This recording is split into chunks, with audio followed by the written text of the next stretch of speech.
آخر خدا ہے یا نہیں؟ کسی نے دیکھا نہیں. سوال تو ہے ہی ہے. ہم تو چلے روایات کے اعتبار سے، ہمارے گھروں سے ہمیں جو علم دیا گیا ہے ہمارے ماں باپ کی طرف سے، اور ماحول نے ہمیں جو علم دیا ہے وہ یہی ہے کہ ہم بولنے کے قابل ہوئے اسی وقت ہمیں کہلا دیا گیا تھا لا الہ الا اللہ، اللہ کے سوا کوئی معبود نہیں. ہمیں اللہ کے وجود کا بہت بچپن میں ہی علم دے دیا گیا، لیکن ہم بڑھتے بڑھتے اب زمانے کو دیکھنے لگے تو پتہ چلا کہ یہاں بہت سارے دہریے بھی ہیں، ایتھیسٹ ہیں، جو خدا کا ہی انکار کرتے ہیں کہ خدا ہے ہی نہیں، کوئی دین ہے ہی نہیں. آج میں ان کے سلسلے میں عرض کروں گا کہ آخر ایسا کیسے ہو سکتا ہے کہ کوئی خدا ہی نہیں. یہ اور بات ہے کہ ایک ہے، دو ہے، کون ہے، اس پر الگ بحث، لیکن جن لوگوں نے کہا ہے ہی نہیں تو مجھے تعجب ہوتا ہے کہ آخر عقل تمہاری ہے یا نہیں. عقل سے اگر سوچو گے تو پھر تمہیں مجبوراً کسی نتیجے پر جانا ہوگا. امام اعظم ابو حنیفہ رضی اللہ تعالیٰ عنہ دہریوں کے لیے کھلی تلوار تھے. دہریہ کس کو کہتے ہیں؟ جو خدا کا ہی انکار کرتا ہے، یعنی کوئی نہیں ہے، نہ بھگوان ہے نہ خدا ہے، کوئی چیز ہے ہی نہیں، ہم خود سے چل رہے ہیں. امام اعظم رضی اللہ تعالیٰ عنہ کی بارگاہ میں ایک جماعت آئی ملحدین کی، اور وہ تلواریں لے کر کے ہی آتے تھے کہ موقع پا کر کے انہیں قتل کر دیں.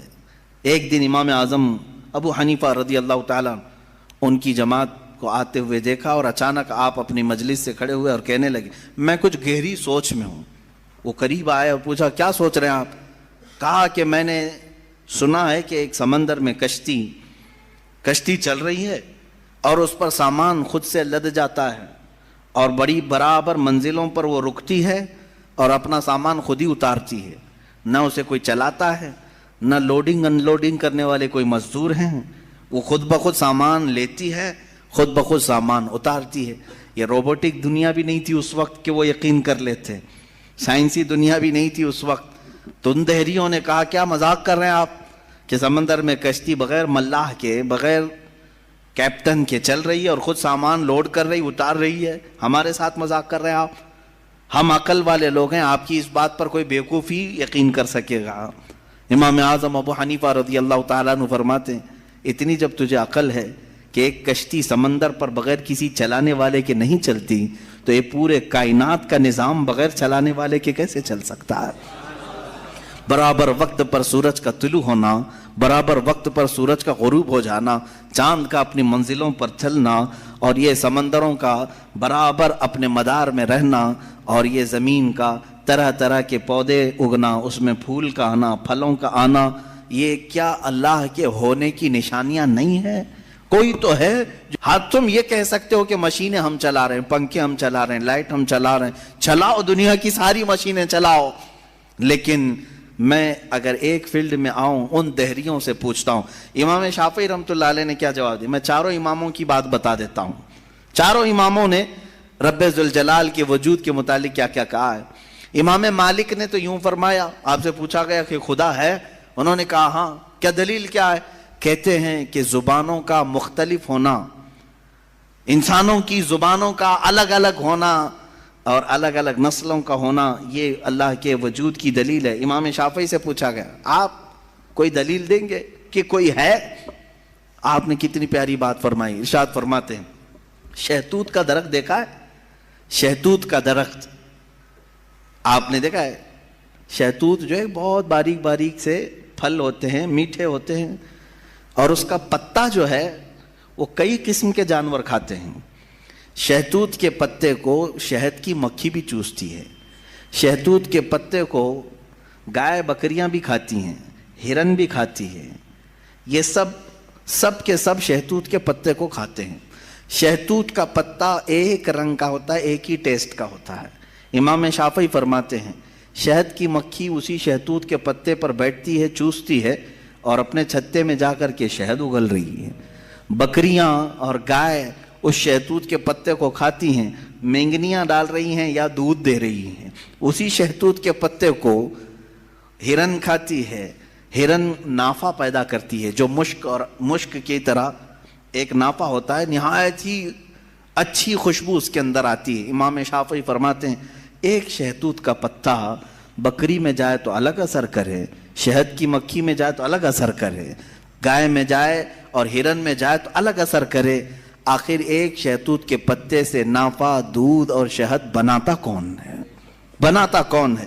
اسی میں امام شافعی فرماتے ہیں ہم روٹی کا ایک ٹکڑا کھاتے ہیں، روٹی کا ایک ٹکڑا کھاتے ہیں، اندر جسم میں یہ روٹی جانے کے بعد آپ سب کو معلوم ہے اس میں سے کچھ حصہ گوشت بنتا ہے، کچھ حصہ خون بنتا ہے، کچھ حصہ پیپ بنتا ہے، کچھ حصہ منی بنتا ہے، باقی کا بچا ہوا فضلہ پخانہ بن کر نکل جاتا ہے۔ ایک روٹی گیہوں کی کھاؤ، جو کی کھاؤ، جوار کی کھاؤ، روٹی ایک ہی طرح کی ہے، اور اس سے گوشت کون بناتا ہے، خون کون بناتا ہے، اور پیپ کون بناتا ہے، منی کون بناتا ہے، سب کی الگ الگ قسمیں ہیں۔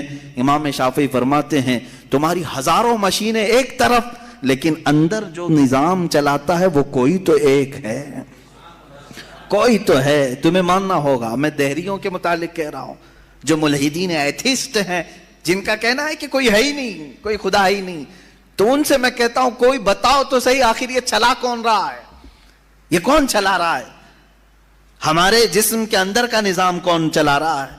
اور قرآن نے انہی کی طرف بار بار اشاروں میں بتایا ہے، آیات میں، کہ کیا تم دودھ کو نہیں دیکھتے؟ دودھ کہاں سے پیدا ہوتا ہے؟ کہ اللہ تعالیٰ فرماتا ہے کہ ہم نے دودھ کو گائے کے خون اور اس کے گوبر کے بیچ میں سے پیدا کیا ہے۔ اس کا فضلہ گائے کا گوبر ہے پیٹ کے اندر، اور اس کا خون بھی ہے، خون نہایت ہی سرخ، گوبر نہایت ہی الگ رنگ کا، اور اس کے بیچ سے صاف و شفاف دودھ کا نکلنا، دودھ آتا ہے، نہ کبھی اس میں گوبر کی بو آئی، نہ کبھی خون کا رنگ آیا۔ قرآن کہتا ہے آخر یہ کون ہے جو اس طرح صاف ستھری غذا نکالتا ہے تمہارے لیے؟ کیا شہد کی مکھی کو نہیں دیکھتے؟ قرآن کہتا ہے جب وہ ڈنک مارتی ہے تو اس کے زہر کا کوئی علاج نہیں ملتا۔ شہد کی مکھی اگر ڈنک مارے تو زہر چڑھ جاتا ہے اور کئی لوگوں کی موت بھی ہوتی ہے، لیکن وہی اپنے چھتے پہ بھی تھوکے تو وہ نہایت ہی میٹھی غذا ہے، نہایت ہی میٹھی غذا ہے۔ شہد کی مکھی اپنا رس چھتے پر ڈالے تو وہ دنیا کی سب سے اچھی غذا، وہی اگر کسی کو ڈنک مارے تو سب سے برا زہر ہے۔ اعلیٰ حضرت رضی اللہ تعالیٰ عنہ نے اپنے آپ کو یوں فرمایا ہے کہ میں وہ شہد کی مکھی ہوں جس کی مٹھاس کا بھی جواب نہیں، جس کے ڈنک کا بھی جواب نہیں۔ یہ تو ضمناً میں نے بات عرض کی، خدا قدیر و جبار کے وجود پر میرے عزیزو ایک دو نہیں، لاکھوں مثالیں دنیا میں ہیں، لاکھوں مثالیں۔ ابھی تو کائنات کے رازوں تک ہم پہنچے ہی کہاں ہیں؟ سمندر کے اندر کی دنیا، پیڑ پودوں کے اندر کی دنیا۔ اب آئیں امام احمد بن حنبل رضی اللہ تعالیٰ عنہ، یہ کیا فرماتے ہیں؟ آپ سے پوچھا گیا خدا ہے؟ کوئی دلیل ہے آپ کے پاس؟ کہتے ہیں میں تمہیں بتاتا ہوں، ایک قلعہ ہے، ایک قلعہ ہے ایسا کہ چاروں طرف سے بند، نہ ایک سوراخ جانے کا راستہ، نہ اس پہ کھڑکی، نہ دروازہ، کچھ بھی نہیں، ہوا تک نہیں جا سکتی، ہوا تک نہیں جا سکتی، پورا بند ہے، اور اندر اس کے نہایت ہی چمکدار موتیوں کی طرح ہے۔ پھر اچانک اس قلعے میں اچھلتا کودتا ہوا ایک جان والا پیدا ہوتا ہے، اور پھر وہ اس قلعے سے باہر آتا ہے۔ امام احمد بن حنبل کی ان باتوں کو سن کر لوگوں نے پوچھا ایسا کیسے ہوتا ہے؟ بند قلعہ، ہوا بھی نہیں جاتی، کوئی سوراخ بھی نہیں، اور اس کے اندر سے کوئی اچانک پیدا ہوتا ہے۔ امام احمد بن حنبل فرماتے ہیں یہ تو روز ہوتا ہے، مرغی کے انڈے میں نہیں دیکھتے۔ مرغی کا انڈا مجھے بتاؤ اس میں کتنی کھڑکیاں ہیں؟ انڈا تو اوپر سے پورا بند ہوتا ہے، ہوا تک نہیں جاتی، لیکن مرغی اس کو گرم کرے۔ اب تو مشینوں میں بھی، اب مشینوں سے بھی ہوتا ہے۔ مجھے یہ بتاؤ انڈے کی زردی اچانک ایک جاندار چوزے کی شکل کیسے اختیار کرتی ہے؟ کون ہے جو اسے چونچ دیتا ہے؟ کون ہے جو اسے پر دیتا ہے؟ اور پھر ہم نے جانوروں کو، پرندوں کو، ہر ایک مخلوق کو دیکھا ہے، ان میں رنگ ایسے بھرے ہوئے رہتے ہیں، دنیا کا کوئی آرٹسٹ بھی اس طرح کے رنگ بھر نہیں سکتا۔ کیا ہم مور کو نہیں دیکھتے؟ طرح طرح کے خوبصورت اس میں ڈیزائن کیے گئے ہیں، ایسا لگتا ہے کہ کوئی قلم لے کر کے ڈیزائن کیا ہے، کوئی برش سے ڈیزائن کیا ہوا ہے۔ نہیں میرے عزیزو، یہ قدرت کی شاہکاریاں ہیں، رب ذوالجلال کی شاہکاریاں، اور تم بے شمار خوبصورت مخلوقات کو دیکھو گے۔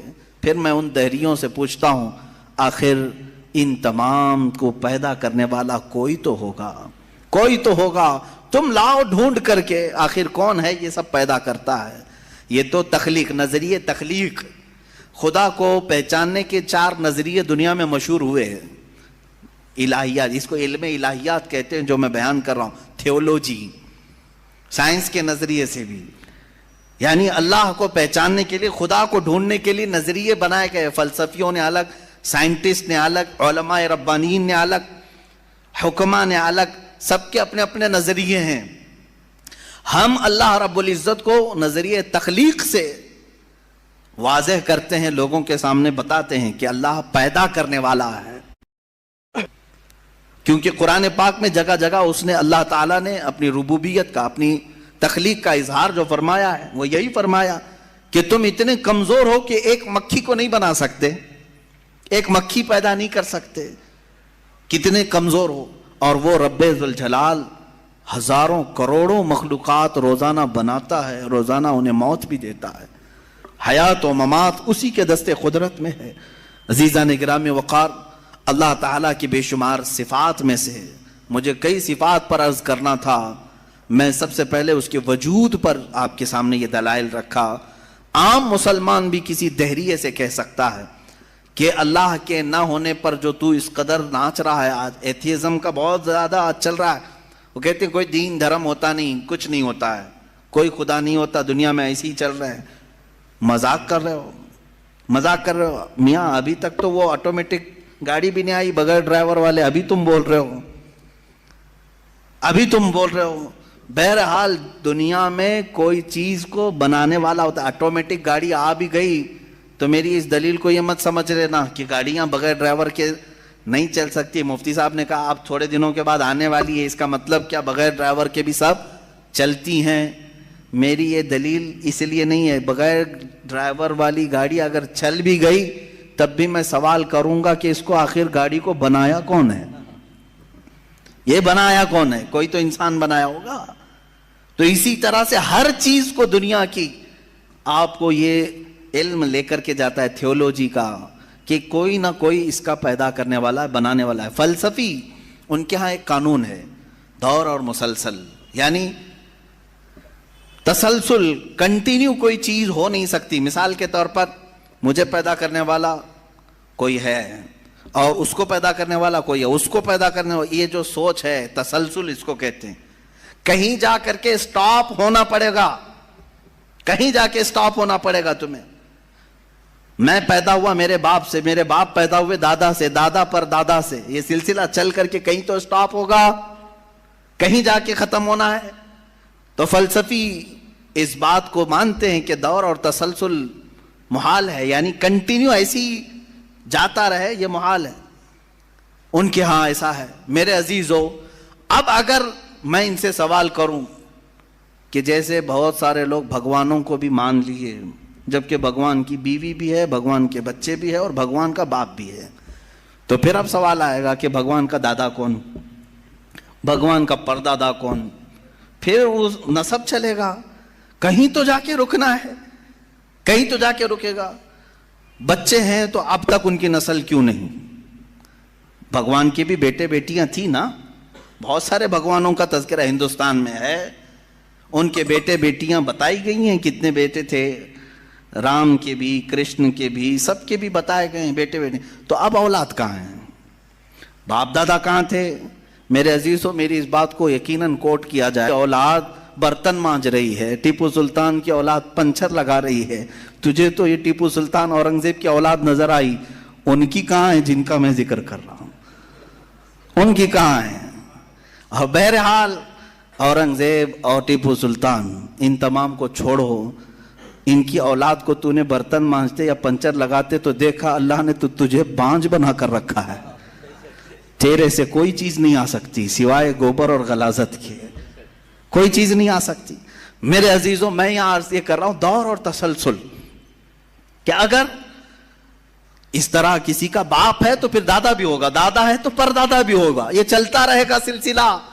یہ اسلام یہ ہے جس نے کہا قل هو اللہ احد اللہ الصمد لم یلد ولم یولد، کہو وہ اللہ ایک ہے، اللہ بے نیاز ہے۔ لم یلد، نہ وہ کسی سے پیدا ہوا ہے، ولم یولد، نہ اس سے کوئی پیدا ہوگا، اس سے کوئی لم یلد، اس سے کوئی پیدا نہیں ہوا، اور نہ وہ کسی سے پیدا ہوا۔ یہاں ختم ہو گئی بات۔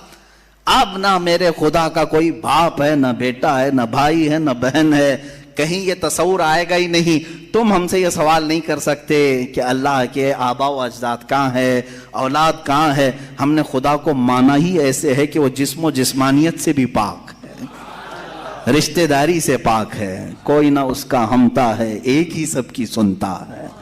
یہ اللہ تبارک و تعالیٰ کے متعلق ہمارا یقین یہی ہے۔ عزیزان گرامی وقار، دور اور تسلسل کا جو قانون ہے، میں نے یہی بتایا کہ بعض لوگ اس چیز کے ذریعے سے بھی چاہیں تو ہدایت حاصل کر سکتے ہیں کہ کہیں تو جا کے ہمیں فل سٹاپ ہونا پڑے گا، کوئی تو ہے جو اینڈ ہے، اس کو کوئی پیدا کرنے والا نہ ہو، جا کر کے تمہیں ختم ہونا پڑے گا ایک نہ ایک جگہ، کہ کوئی تو ہے جو لاسٹ ہے، اس کو کوئی نہ پیدا کیا ہو۔ اگر اس کو بھی کوئی پیدا کیا ہے تو پھر یہ بھی بات آئے گی اس کو بھی کوئی پیدا کیا ہوگا۔ تو ہمیں ایک ایسی ذات ماننی پڑے گی جس کو کوئی نہ پیدا کیا ہو، تبھی جا کر کے ہم یہ کہتے ہیں وہ جو ذات تم جا کر اینڈ ہوگے اسی کا نام اللہ رب العزت ہے، جس کو کسی نے پیدا نہیں کیا۔ یہ اسلام کا بہترین عقیدہ ہے۔ میرے عزیزو، توحید کسے کہتے ہیں؟ اب بات آتی ہے، وجود کی بات ہو گئی، اللہ ہے اتنا تو ماننا پڑے گا، اس کے لیے تو بہت ساری دلیلیں بچے بھی پکڑ کر کے بتا دیں گے۔ ایک خاتون، ہم نے بچپن میں پڑھا تھا، ایک بوڑھی عورت چرخہ سل رہی تھی، اس سے جا کر کسی نے پوچھا کہ اللہ ہے کہ نہیں ہے، تو اس نے کہا ہے۔ کیا دلیل ہے؟ کہا یہ میرا چرخہ جو سل رہا ہوں اسی یہی دلیل ہے اللہ کی۔ کہا کہ کیسے؟ کہا یہ چرخہ، اس سے کپڑے سلتی ہوں، جب تک میں چلاتی نہیں یہ سلتا نہیں، مشین سلتی نہیں ہے کپڑے، اسی سے میں نے یہ یقین کر لیا کہ میرا چرخہ میرے چلائے بغیر نہیں چلتا، تو نظام کائنات پورا بغیر چلائے کیسے چلے گا؟ کوئی تو ہے۔ یہ ہو گئی بات وجود کی، کوئی تو ہے۔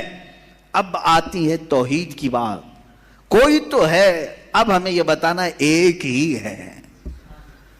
کوئی تو ہے لیکن وہ جو ہے وہ ایک ہی ہے۔ یہاں پر بھی ہمیں اسلام نے جو فلسفہ دیا ہے، قانون دیا، وہ بہت ہی پیارا ہے۔ اس کی وجہ کیا ہے میرے عزیزو؟ چلو اب ہم توحید کی طرف آتے ہیں۔ توحید کہتے ہیں ایک ماننا، ایک ماننا۔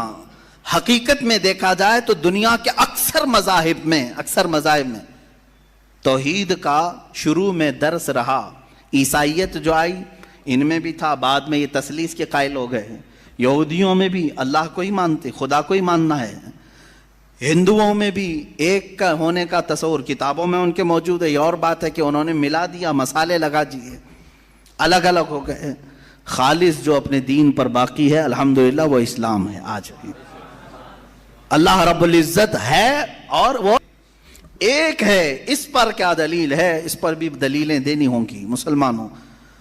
عقلی دلیلیں بھی ہیں، نقلی دلیلیں بھی ہیں۔ نقلی دلیلیں ہمارے لیے، نقلی کا مطلب ہوا کسی جگہ سے ثابت ہے، قرآن سے، حدیث سے یہ ثابت ہے تو یہ نقلی دلیل۔ عقلی جو عقل بھی جس کو تسلیم کرے، عقل جس کو ایکسیپٹ کرے، وہ کیا ہے؟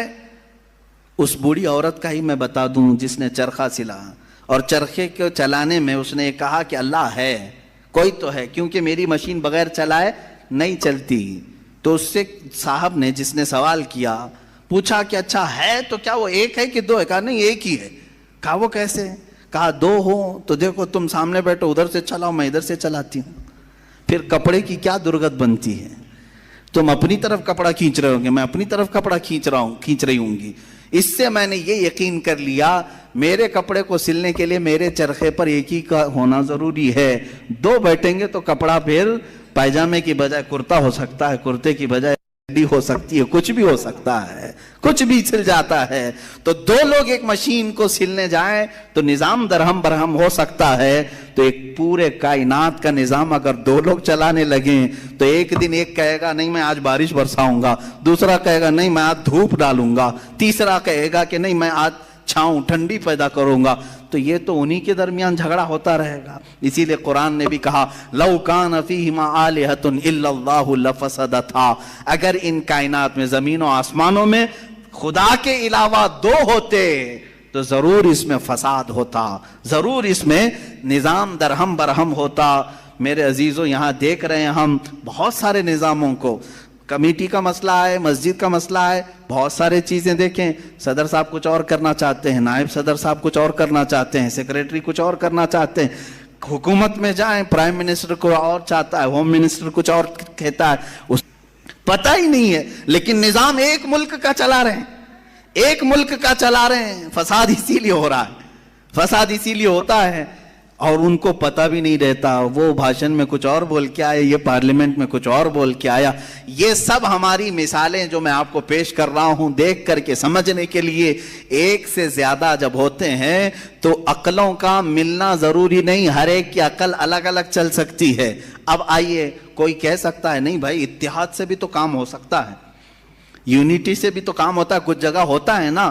کوئی اگر کہے کہ خدا ایک نہیں دو ہیں اور دونوں مل کے کام کرتے ہیں، دونوں مل کے کام کرتے ہیں، تو اب میں آپ کو کہتا ہوں، ایک نمبر والا خدا وہ کہتا ہے آج بارش برساؤں گا، دو نمبر والا اگر اتحاد کرتا ہے اور کہتا ہے کہ نہیں ہاں تو جو کرے گا وہی میں کرتا ہوں، تو یہاں پر قانون یہ تفسیر میں فرمائے گا دوسرا والا تو عاجز ہو گیا، وہ مختار نہیں ہے پھر فیصلہ لینے میں، اور عاجز جو ہوتا ہے وہ خدا نہیں ہوتا۔ خدا وہی ہوتا ہے جو مالک و مختار ہے، جو خود فیصلے لے گا اور اس میں کسی کو شریک نہیں کرے گا۔ تو اگر دوسرا والا مان گیا اس کی تو وہ خود عاجز ہو گیا، اس کی اپنی نہیں چلی، دوسرے دن دوسرا چلایا اور پہلے والا راضی ہو گیا تو پہلا عاجز ہو گیا، تو خدا عاجز نہیں ہو سکتا۔ یہ ہمارا عقیدہ ہے، خدا وہی ہے جو قادر مطلق ہے، قادر مطلق، ہر چیز پر وہ خود فیصلے لیتا ہے، خود ہی اختیار رکھتا ہے۔ الحمدللہ اسلام کو اتنا پاک و صاف رکھا گیا ہے۔ خدا کا جو عقیدہ ہے ہمارے ہاں، عقیدہ توحید ہے، وہ انسان کے ذہن کو بھی پاک و صاف کرتا ہے، انسان کا ذہن بھی پاک و صاف رہتا ہے۔ اگر عقیدہ توحید تمہارا ہٹ گیا، میرے عزیزو توجہ چاہتا ہوں، توحید عقیدہ سمجھ گئے، اللہ کو ایک ماننے کا عقیدہ اگر ہٹ گیا تو پھر انسان اتنا ذلیل ہوتا ہے کہ پھر وہ ہر چیز کو خدا ماننے لگ جاتا ہے، چاہے وہ چوہا ہو کہ بلی ہو کہ سانپ ہو کہ مچھر ہو، کسی کے بھی سامنے جھکنے لگ جاتا ہے۔ توحید کا عقیدہ اگر ذہن سے ہٹ گیا، اللہ کو ایک اور بڑا ماننے کا عقیدہ ہٹ گیا، تو ہم نے ان لوگوں کو بھی دیکھا ہے جو عورتوں کی شرمگاہوں کو بھی عبادت کرتے ہیں، بہت ساری غلاظتوں کو بھی پوجتے ہیں۔ میرے عزیزو، یہ کب آتی یہ چیز؟ جب عقیدہ توحید انسان سے ہٹ جاتا ہے تو وہ بہت ہی نیچے گر جاتا ہے۔ اللہ تعالیٰ نے ذہنوں کو پاک رکھنے کے لیے یہ ہمیں کتنا بہترین عقیدہ دیا ہے، اور وہ ایک ہے، اور الحمدللہ مسلمان اسے آج بھی ایک ہی مانتے ہیں۔ کئی چیزیں ہیں، میں یہ علم الہیات پر آج بات کرنا چاہتا تھا، پہلے وجود باری تعالیٰ اور دوسرے اللہ کے ایک ہونے پر۔ ایک ہونے پر سب سے بڑی دلیل یہ ہے، ایک سے زیادہ ہوں گے تو نظام درہم برہم ہو سکتا ہے، اور اب تک نظام درہم برہم نہیں ہوا، اس کا مطلب ہے کہ ایک ہی چلا رہا ہے، ایک ہی چلا رہا ہے۔ سورج کو جس طرح سے اس نے سالوں سے چلایا ہے، چاند کو جس طرح چلایا ہے، موسموں کا آنا جانا، قرآن خود یہ کہتا ہے، میں نے آیت خطبے کے بعد یہی تلاوت کی، ان فی خلق السماوات والارض واختلاف اللیل والنہار، بے شک زمینوں کی پیدائش میں، آسمانوں کی پیدائش میں اور رات و دن کے آنے جانے میں تمہارے لیے بہت بڑی نشانیاں ہیں، کہ ایک ہی ہے جو اس کو اپنی مرضی سے بنایا ہے، اپنی مرضی سے بنایا ہے۔ عزیزان گرام وقار، ہندوؤں میں بھی ایک ہونے کا عقیدہ تھا کہ ایک خدا ہے۔ بہت ساری کتابیں ہیں جس کو میں نے پڑھا ہے، جس میں کہا گیا ہے سنسکرت میں کہ وہ ایک ہی ہے، لیکن ہوا یہ کہ بعد میں ان تعلیمات میں مکسنگ کیسے آئی؟ جیسے ہمارے ہاں فرشتوں کا تصور ہے، جبرائیل ہیں، میکائیل ہیں، اسرافیل ہیں، اسرائیل علیہم السلام، جو ملائکہ ہیں وہ اللہ تبارک و تعالیٰ نے انہیں مختلف کاموں پر لگایا ہے۔ میکائیل علیہ السلام بارش برساتے ہیں، روزی پہنچانے کے کام میں ہیں، اسرائیل علیہ السلام روح نکالتے ہیں۔ تو ان ملائکہ کو جس طرح سے ہمارے ہاں تصور دیا گیا، اللہ کے فرشتے، تو ان لوگوں نے ان دوسرے کاموں کو دیکھ کر ہر ایک چیز کا الگ الگ خدا بنا لیا، ہواؤں کا خدا الگ، بارش کا خدا الگ، آگ کا خدا الگ، پانی کا خدا الگ.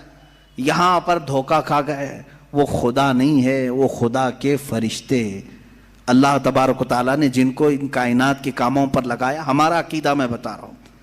عزیزان گرامی، یہاں پر میں یہ باتیں اس لیے عرض کر رہا ہوں کہ سب سے پہلے وجود باری تعالیٰ اللہ ہے. دوسری چیز وہ ایک ہے. اب تیسری چیز آتی ہے جس کے متعلق آج کے بہت سارے دہریے سائنس کے اسٹوڈنٹ وہ کہتے ہیں اگر ہے مان لیا، ایک ہے مان لیا، دکھتا کیوں نہیں ہے؟ یہ بھی سوال ہے. ہمارا عقیدہ ہے نراکار ہے، اور وہ آکار مانتے ہیں. بعض لوگ ان کے ہاں بھی ہے جو خدا کو نراکار مانتے ہیں کہ وہ نہیں دکھ سکتا.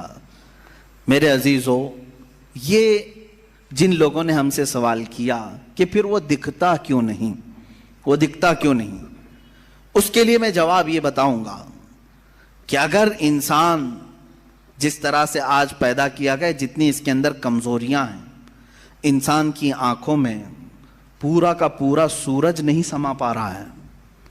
کڑی دھوپ میں سورج کو کیوں نہیں دیکھتے؟ وہ تو دکھ رہا ہے نا. تو دیکھو 1 گھنٹہ دیدار کرو، درشن کرو سورج کی. کیوں نہیں کرتے؟ نہیں کرتے. آپ کے اندر تاب و طاقت نہیں ہے. سورج کروڑوں میل دور ہے، اس کو آپ پورے طور پر اپنی آنکھوں میں نہیں لے پا رہے ہیں. تو یہاں سے تم سب کو پتا چلا کہ میری آنکھیں کمزور ہیں، دنیا کی بڑی چیزوں کو میں سما نہیں سکتا. تو یہ تو سورج کے بارے میں کہہ رہا ہوں جو رب ذوالجلال کی ہزاروں نہیں کروڑوں تخلیقات میں سے ایک ذرہ ہے. اس ایک ذرے کو ہماری آنکھیں نہیں سما پاتی تو پورے کائنات کے خدا کو، رب ذوالجلال کی تجلیات کو کیسے سما پائیں گے؟ آنکھوں میں کیسے اسے سما سکتے؟ اسی لیے اللہ نے قرآن میں فرمایا لا یدرکہ الابصار، اس کو کوئی آنکھ گھیر نہیں سکتی. وہ کیوں؟ سوال بھی تو ہے کہ اگر گھیر لے آنکھیں، ہو کیا جاتا اگر اللہ کو دیکھ لیتے؟ تو اس کے متعلق فلسفی طور پر بھی اور اسلامی طور پر بھی میں بتاؤں. میرے عزیزو، عقیدہ ہمارا یہ ہے کہ اللہ، اس کا کوئی سائز نہیں، اس کا کوئی سائز نہیں. اتنا چوڑا، اتنا اونچا، اتنا لمبا، اتنا چھوٹا، یہ چیز ہے نہیں. ہم اس کو مان نہیں سکتے. تو جب آنکھوں میں تمہارے کوئی چیز آئے گی تو وہ سائز والی ہی آئے گی. کچھ تو سائز ہوگا اس کا، چاہے وہ 100 کلومیٹر والا ہو. اگر آنکھوں میں آ گئی تو سائز بن گیا، اور جس چیز کا سائز بن گیا وہ خدا ہو نہیں سکتا. ہمارے ہاں یہ عقیدہ ہے کہ اللہ تبارک و تعالی جسم و جسمانیت سے پاک ہے، مکان و مکانیت سے پاک ہے. اس کی یہ تمام چیزیں ایسی نہیں جس طرح انسان کی آنکھ، ہاتھ، پیر، منہ، پیٹ، یہ تمام چیزوں سے وہ پاک ہے. وہ جیسا ہے وہ اللہ بہتر جانے. لیکن انسان کی دنیا میں آنکھیں اس چیز کو سما نہیں سکتی، اور جو چیز اس کی آنکھوں میں سما گئی وہ خدا ہو نہیں سکتی. اس کے لیے ایک فارمولا میری طرف سے لے کر کے جاؤ. جس چیز کو بھی دیکھا کسی نے دنیا میں سوائے رسول اللہ کے، میرے آقا صلی اللہ علیہ وسلم ایکسیپشن میں بتا رہا ہوں، حضور کو چھوڑ کر کے پوری کائنات کی بات کر رہا ہوں، جس نے کسی چیز کو دیکھا وہ خدا ہو نہیں سکتا. ام المومنین عائشہ صدیقہ نے بھی فرمایا ہے کہ جس نے بھی یہ کہا کہ خدا کو یہ دیکھا ہے ظاہری آنکھوں سے، کھلی آنکھوں سے، وہ سب سے بڑا جھوٹ بولا ہے. دنیا کا سب سے بڑا جھوٹ بولا اس نے. اب یہ بات میں اس لیے عرض کر رہا ہوں کہ ہو سکتا ہے تمہارے تک بھی آ جائے وہ بھیجے میں خدا دکھانے والے پیر صاحب. ہاں، کچھ لوگ خدا کو دکھا کر کے مرید کرانا چاہتے ہیں اور تانا مارتے ہیں، ارے میاں ہم تو دکھا کے مرید کرتے ہیں. دکھا کے کس کو؟ بکرے کے بھیجے میں دکھا کر کے. میاں ان کو یہیں خدا مل رہا تھا معاذ اللہ رب العالمین. کلیجے میں نہیں، پھیپڑے گردے میں نہیں. جس چیز کے کھانے کا شوق پیر صاحب کو ہوا وہاں خدا دکھانا شروع کیا. نعوذ باللہ من ذالک، استغفر اللہ. یہ نہایتی جہالت ہے اور زندیق لوگ ہیں. میں آپ سب سے یہ کہنا چاہوں گا جو اس طرح کی بات کرے اس سے یہ کہو کہ پیر صاحب بڑے ہیں کہ موسیٰ علیہ السلام بڑے ہیں. کون ہے؟ موسیٰ علیہ السلام بار بار کہتے رہے مولا تو اپنا دیدار کرا دے، اور قرآن کہتا ہے لن ترانی، تم مجھے ہرگز نہیں دیکھ سکتے. اور پھر موسیٰ علیہ السلام نے اصرار کیا تو اللہ نے انہیں کوہ طور پر بلایا. اور یہ سب سنتے ہیں نا، معراج کے واقعے میں بھی سنایا جاتا ہے. موسیٰ علیہ السلام کو سوئی کے ناکے کے برابر ایک تجلی دکھائی گئی، پہاڑ پورا جل گیا، آپ بے ہوش ہو کر گر پڑے. پیر صاحب ابھی بھی بے ہوش نہیں ہو رہے. موسیٰ علیہ السلام جلیل القدر پیغمبر ہیں، نبی ہیں، وہ تجلی ہلکی سوئی کے ناکے کے برابر کی نہیں دیکھ سکے. تو ان سے سوال کرو آپ بڑے کہ موسیٰ علیہ السلام بڑے؟ آپ کے اندر اتنی پاور کہاں سے آ گئے؟ آپ پورے بھیجے میں دکھانے کی بات کرتے ہیں، نہایت ہی گمراہی کی بات ہے. میرے عزیزوں، میں یہ ان لوگوں کے بارے میں کہہ رہا ہوں جو اپنے آپ کو مسلمان کہہ کر کے ایسی باتیں کر رہے ہیں. باقی دوسرے ہوں تو ان کو چھوڑ دو، ان کا معاملہ الگ ہے. یہ تمام باتیں ہو گئی.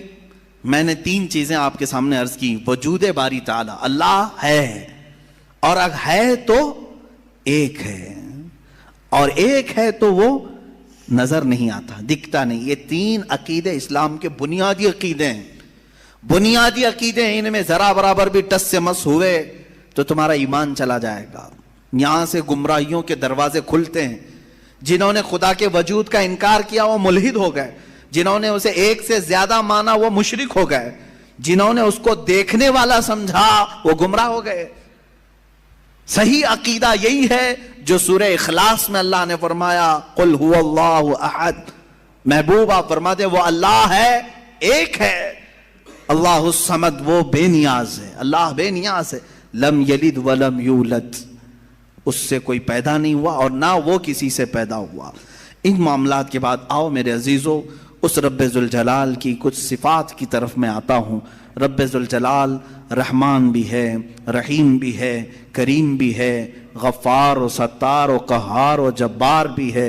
اس کی 99 صفات پر اگر ہم ذکر کرتے چلیں، روز ایک صفت پر ذکر ہو جائے گا، راتیں تمام ہو جائیں گی. قرآن نے خود کہا ہے دنیا کے سارے درخت قلم بن جائیں اور سمندر سیاہی بن جائیں اور اللہ کی تعریف و توصیف لکھنا چاہیں، سمندروں کی سیاہی سوکھ جائے گی، یہ درختوں کے قلم بنے ٹوٹ جائیں گے.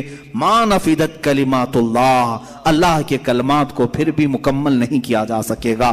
یہ ہماری چھوٹی سی زبان اور تمہارے چھوٹے سے کان کہاں ان تمام کلمات کو سن سکیں گے یا کہہ سکیں گے، مگر ہم اتنا ضرور جانتے ہیں کہ ان تمام سمندروں میں سے ایک قطرہ بھی ہم نے اپنی محفل میں پا لیا تو یہ ہماری زندگی کی معراج ہے.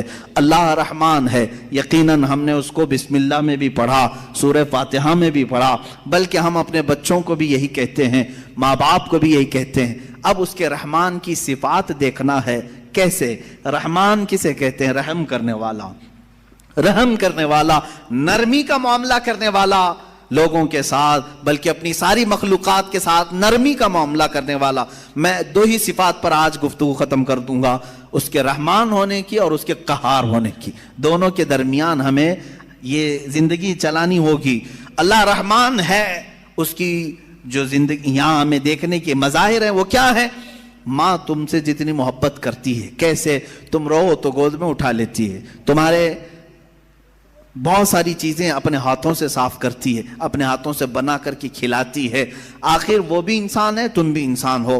ماں تمہیں اٹھا کر کے اتنا جو پیار کرتی ہے، باپ تمہیں لے کر کے چلتا ہے، تمہارے لیے جوجھتا ہے، محنت کرتا ہے. آخر وہ کیوں مشقتیں اٹھاتا ہے؟ خون پسینے کی کمائی ایک کر کے لا کر اپنے بچے کو کھلاتا ہے.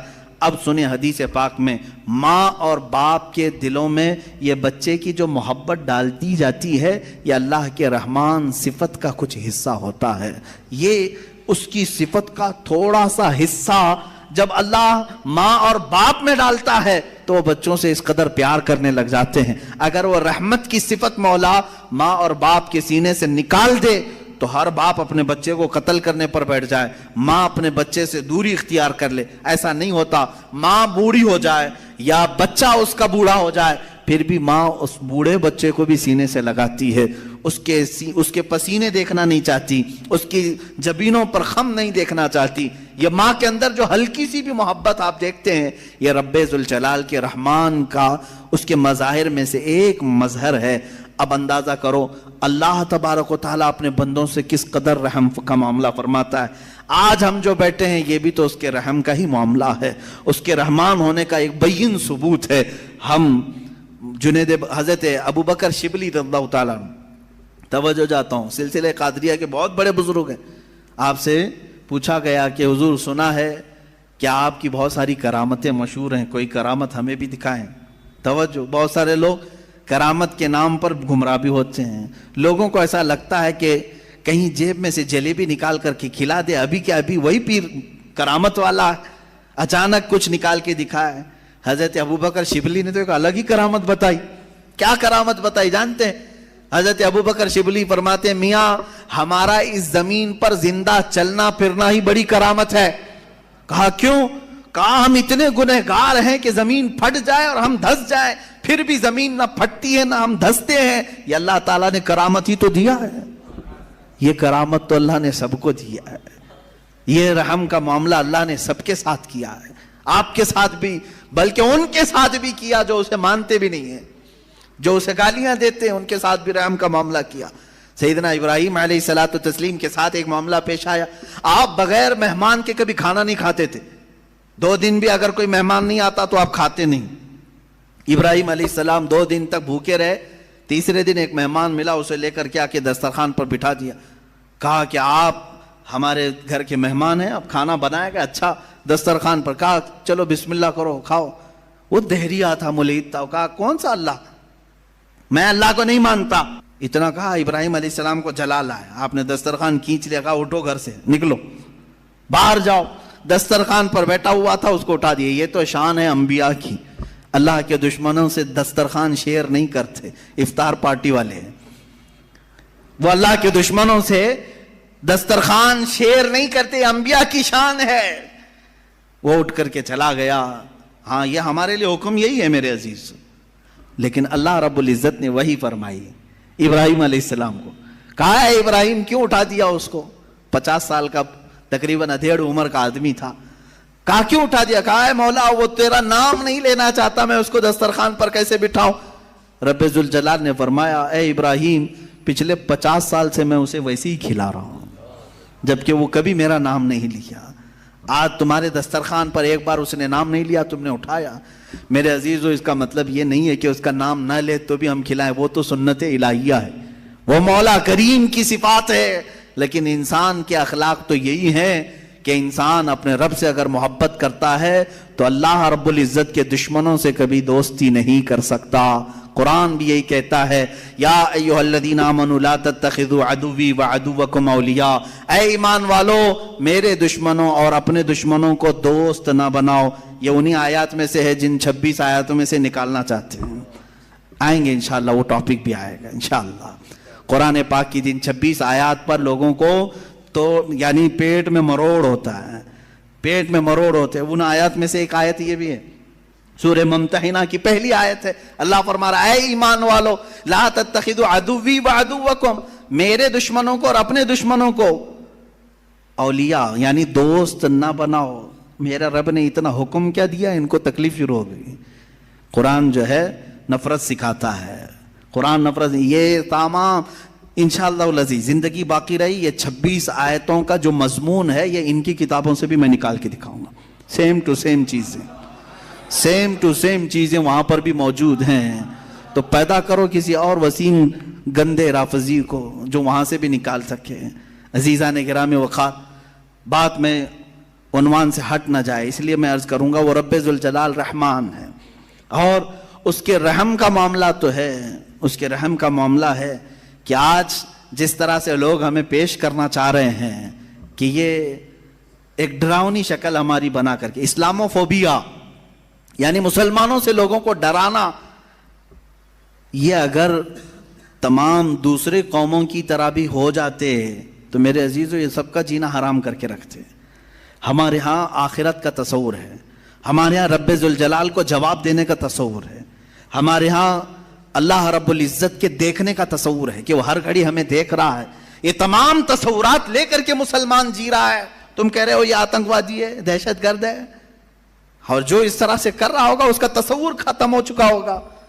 ہمیں تو اللہ رب العزت کے ہونے کا اتنا احساس ہے کہ رات کے اندھیرے میں بھی ہم ڈرتے ہیں کوئی ایک گندی تصویر بھی دیکھنے کے لیے، جبکہ کوئی نہیں دیکھ رہا ہے، اس لیے کہ مسلمان اس عقیدے کے ساتھ جیتا ہے کہ اللہ لا الہ الا هو الحی القیوم لا تأخذہ سنۃ ولا نوم۔ مسلمان اس عقیدے کے ساتھ جیتا ہے، وہ اللہ ہے جو حی ہے اور قیوم ہے، اسے نہ اونگ آتی ہے نہ نیند آتی ہے۔ یعلم خائنۃ الاعین وما تخفی الصدور، تمہاری آنکھوں کی خیانت کو بھی وہ دیکھ رہا ہے، تمہارے دلوں کے گزرنے والے حالات سے بھی وہ واقف ہے۔ ہم اس تصور کے ساتھ، اس عقیدے کے ساتھ جی رہے ہیں۔ بہرحال میرے عزیزو، اس کے رحمان کی صفات بے شمار ہیں، بے شمار ہیں، اور اس کے کام حکمت کے ہوتے ہیں۔ بعض لوگوں کو ایسا لگتا ہے کہ نہیں وہ رحمان ہے، رحمت تو کر رہا ہے، میرے ساتھ تو نہیں ہو رہا ہے، میرے ساتھ تو نہیں ہو رہا ہے، میں تکلیفوں پہ تکلیفیں اٹھاتا ہوں۔ میرے عزیزو، صبر نہیں کرتا انسان اور اس طرح کی باتیں کر جاتا ہے، یا ایسا ہی گھبرانے والا آدمی ہے جیسے کوئی ٹرین سرنگ میں جائے، ٹنل میں جائے تو کچھ جو باولے لوگ ہوتے ہیں اچھل کود کرنے لگ جاتے ہیں۔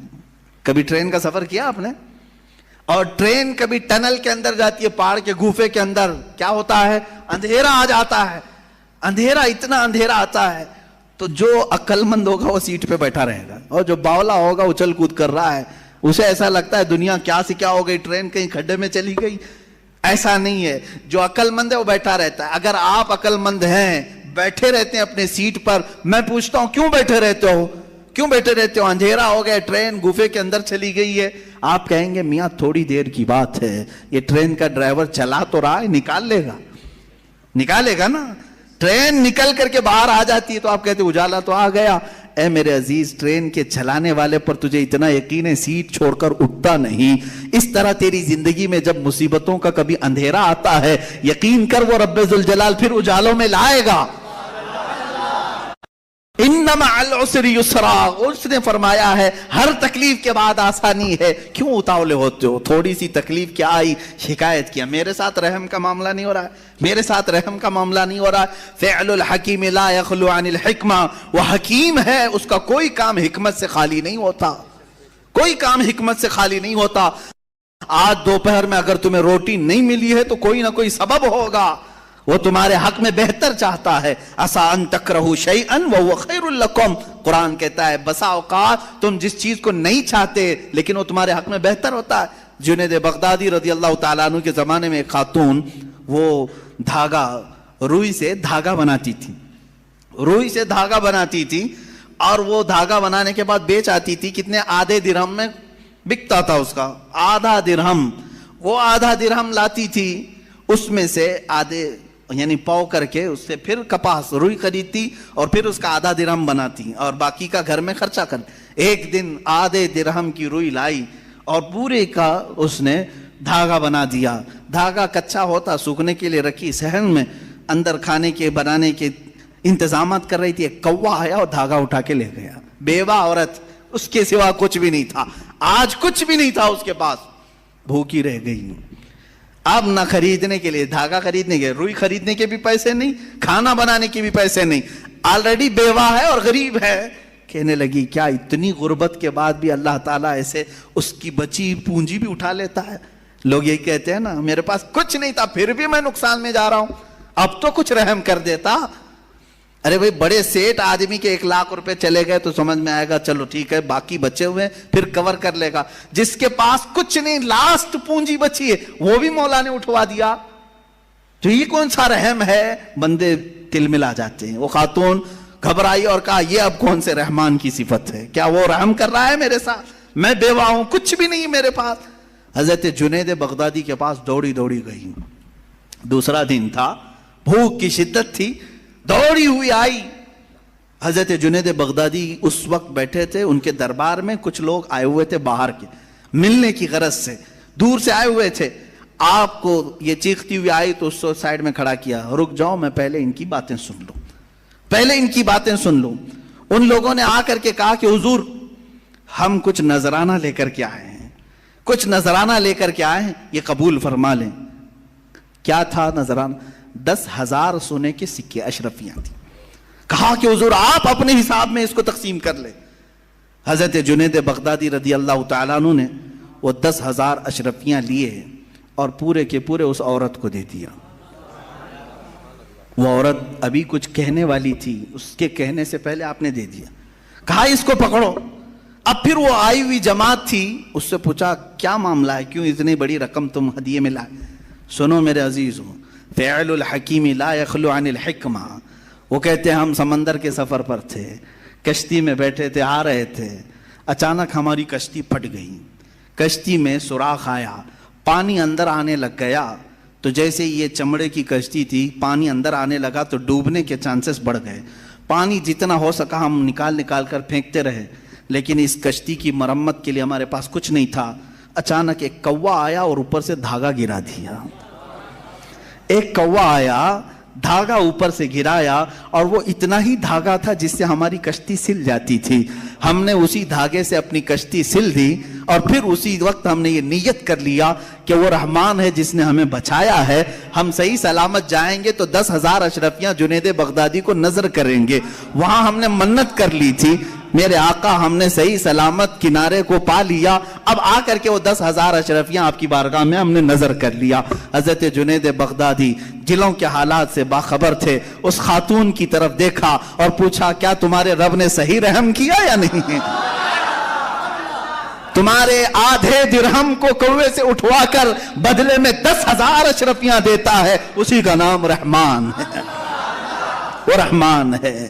بندہ گھبراتا ہے، کہتا ہے ایسے کیسے ہوگا، میرے پاس کچھ بھی نہیں تھا پھر بھی اٹھا لیا. انتظار تو کرتا، شکر تو کرتا، یقیناً وہ مولا تجھے اس سے بہتر چیز لوٹاتا. یہاں تک کہ حدیثوں میں کسی کا بچہ بھی اگر انتقال کرتا ہے، مولا تعالیٰ فرشتوں سے پوچھتا ہے تم نے اس کے بچے کو لایا، کیا کہہ رہا تھا میرا بندہ میرے بارے میں؟ فرشتے کہتے ہیں مولا وہ تیرا شکر بجا لا رہا تھا، کہتا تھا انا للہ و انا الیہ راجعون. مولا فرماتا ہے لکھ دو اے فرشتوں، اس سے بہتر نسل اسے عطا کروں گا، اس سے بہتر اسے خوبصورتیاں جنت میں عطا کروں گا. وہ جب بہتر کرنے والا ہوتا ہے تب تمہیں آزمائش کے دور سے گزارتا ہے. یہ رحمان ہے، یہ اس کی صفت ہے. بہت ساری مثالوں کی ضرورت ہے میرے عزیزو. وقت کی تنگی دامنگیر ہے، وقت عشاء قریب ہے. ہمیں جو وقت ملا ہے مولا اس میں بھی رحمت عطا فرما ہے، اور پھر آگے چل کر کے ہم انشاءاللہ ان گفتگوؤں کو اور طوالت دے سکیں، لمبی کر سکیں. اب ایک اور چیز، اس کے رحمان ہونے کے ساتھ ساتھ اس بات کا یقین بھی رکھو کہ وہ قہار بھی ہے. وہ قہار ہے. قہار کا مطلب ہوتا ہے سخت پکڑ کرنے والا. سخت پکڑ کرنے والا جب وہ سختی کرنے پر آئے تو پھر تم ہاتھ پیر ہزار ہلا لو بچ نہیں پاؤ گے. الہی انت یا قاہر العدو ذا البطش الشدید انت الذی لا یطاق انتقامہ. بزرگوں نے فرمایا یہ دشمن کو ایسی سخت پکڑ کرنے والا ہے کہ جس کی پکڑ کی برداشت کسی کے اندر نہیں ہے، کسی کے اندر نہیں ہے. اگر وہ پہاڑوں کو حکم دے دے تو وہ اپنے پھٹ کر کے ریزہ ریزہ ہو جاتے ہیں. اب میرے عزیزو یہ قہار کی صفت مجھے بیان کرنا اس لیے تھا آج کہ اس کے مظاہر آج دنیا میں نظر آ رہے ہیں. آج رب ذوالجلال کی پکڑ اور اس کے قہر کی نشانیاں نظر آ رہی ہیں. لوگوں کو جلتے دیکھا، لوگوں کو بہتے بھی دیکھا. یہ قہار کی صفات میں کا بہت ہلکا سا حصہ ہے.